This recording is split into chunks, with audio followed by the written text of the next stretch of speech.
funny, that I'm here, I get to tell you a little bit about what I do. A lot of people get confused, like what I do is like skits or interludes, because in that era of that late 90s, 2000, it was all about your album. Your album was the most important thing.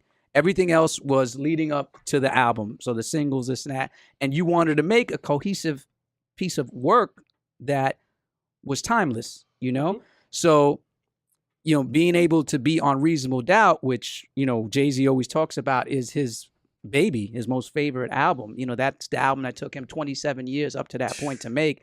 And it was sort of like a documentary of everything he's been up to till that point. Mm-hmm. And, I was in the office. I started off as an intern at Roc-a-fella Records in 96 when it first started. And I would just be up in there, it was very laid back. It wasn't very corporate. So it would allow people to be sort of like, I always say we were on the block, but we were upstairs in a building somewhere. Right. Because it was very much that mentality.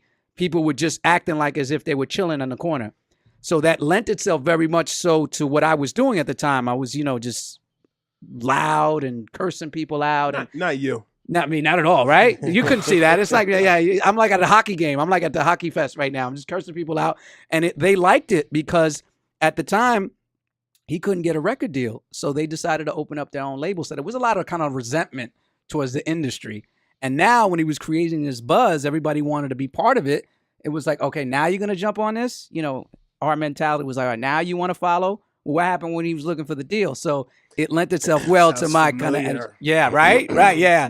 A lot of people like that, right? Yes. So when he gave me the idea, he's like, I want to put you on my album. I always looked at it like I was narrating a movie. Like every one of his albums are movies to me. They're not, like an album like you would think of, like somebody just going in the studio and recording a bunch of tracks and just throwing them together. Like, hey, this is my album. No, it was a movie. Reasonable Doubt was a movie.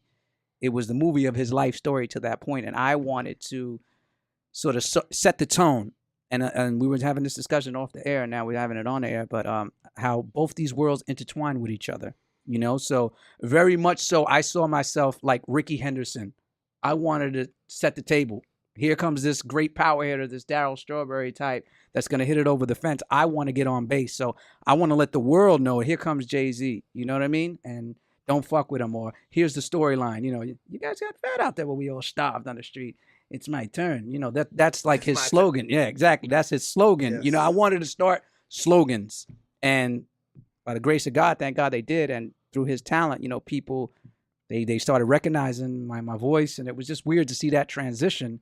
To go from being an intern at a label to all of a sudden becoming an artist on the main artist label. Album. That doesn't happen anywhere else. Mm-hmm. You don't go to, Def Jam and become an intern and all of a sudden jump on whoever's popping right now's album. You don't get on Fab's album like that. So that's what made it so great, that I was around good people that saw talent no matter where it was at. It wasn't like people were labeled like, oh, you're just an intern. Shut up. What are you talking about? Or you're just this. Just clean the floors. Don't worry about that. And you were young. I was young. Reasonable Doubt came out on June 25th, 1996. It was the same day I graduated from high school. Wow. That's the day Michael Jackson died.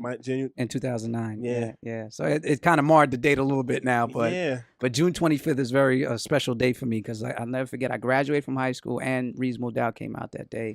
And it was just, I felt like it was a double graduation in a weird sense because I graduated from high school and I'm also graduating into like the big leagues. Mm-hmm. It was a draft party for me, if you will. 96 was a good year. I told my sister 96 is when she was born.